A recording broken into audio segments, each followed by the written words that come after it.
The NHS isn't broken, it's just outdated for modern dentistry.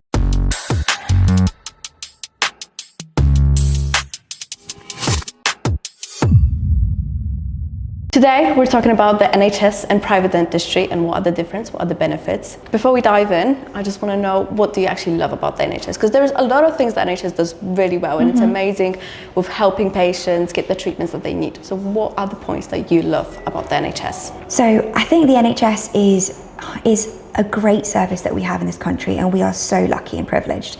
One thing that it is really good at is emergency care. You won't find anything like it, where you can go into an A&E, an out-of-hours service, or practices where they have out-of-hours emergency care or acute care available at the drop of a hat. Yes, it might not always be at the drop of a hat, but you do get it faster than you do in most other countries. Yep. In dentistry, most people have access to basic dental care without any extra cost, or at absolutely minimal cost, and that is something that you don't get in many places as well. The NHS is really good at giving basic care, but I don't think it's designed to actually look at your mouth and body as a whole. What that means is that dentists should still give everything that they know on the NHS. If they work on the NHS, they should still be able to provide care as a patient would need it clinically, but there's so many pressures for them, and they probably don't feel like they can do that. Why does prevention never really fit the NHS design? The NHS design should fit prevention, and I believe that they are trying to make changes to make it easier for dental practices and different dental professionals, not just the dentist, to be able to give more prevention. However, it's a bit of a broken design, and not a lot of dentists feel like they have enough time, I think, to give preventative advice that they need. They're supposed to be giving it all the time. But what I see time and time again when someone has come to see me, someone who was on the NHS, who did have an NHS dentist, sadly, people come in and see me and say they've never really had as thorough a checkup as they do when they come to see us, or they've never really been told a lot of preventative advice that they should have been given. So it's not that the NHS isn't designed to give it, it's just that lots of dental professionals in the NHS don't, probably because they have time pressures. Maybe there's other reasons, and I'm not sure if it's just that people have lost a bit of heart. But I must say, I do know some NHS dentists and therapists who are amazing, and they keep and resound their values despite not having the time pressures. I feel a lot of people who do this, they may work a bit differently, they may get paid a bit differently, but they still give it. So I'm not going to say taint everyone with the same brush, and I don't think that the NHS isn't designed completely for it, but it needs to be updated. So do you think a lot of the impact is on how a dentist paid in the NHS? So I was a dentist in the NHS for about 12 to 13 years before I switched to private practice. So let me give you something from my perspective. Okay. So when I worked in the NHS, I just did what I needed to do. I didn't really think about pay. And I think a lot of good clinicians don't really think about pay. They just treat the patient as they need to. But what you start to realize is the system of the NHS as it is, what it does is a dentist will get paid a certain amount of treatment for one filling or for 10 fillings, the same amount. And it doesn't really cover overheads, it doesn't cover the cost, and therefore it really squeezes a business, a dental practice, and because you end up running on a negative, and that's not really sustainable. Imagine if you were a hairdresser and you got paid to do one cut or 10 cuts, the same amount. Yeah. How would you feel, right? Yeah, no. And so what I find is that a lot of people blame dentists for the broken NHS, but really what they need to look at is that the system is broken and that the government is squeezing the dentists. Let's talk about, why are they squeezing the dentists? Do they want the NHS to function as they do, or are they trying to push things for their own agenda? Let's be crude here, who knows?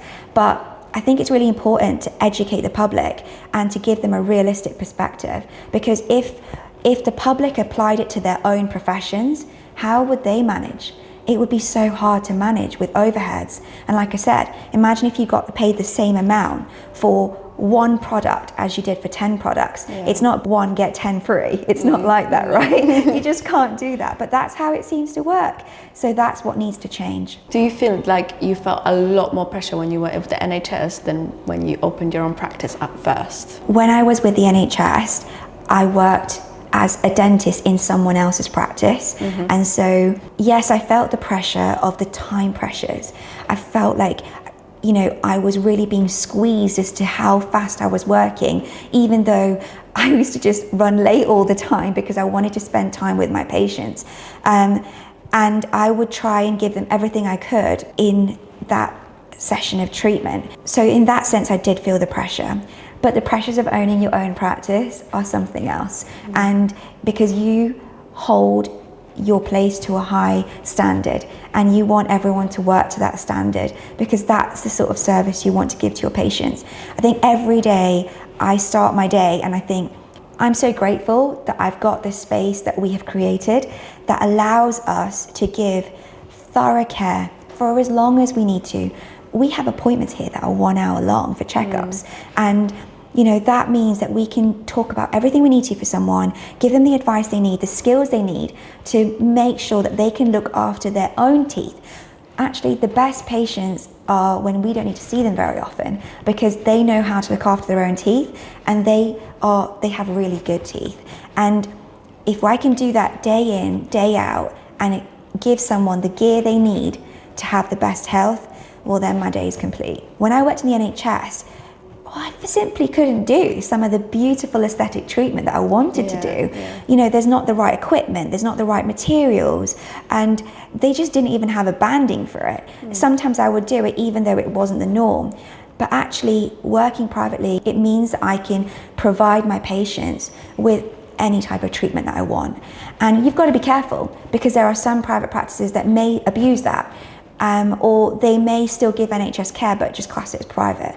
But what you want to look for is somewhere that gives you the care and attention that you need, and they'll give you all of your options. I'm going to come back to a hairdresser, right?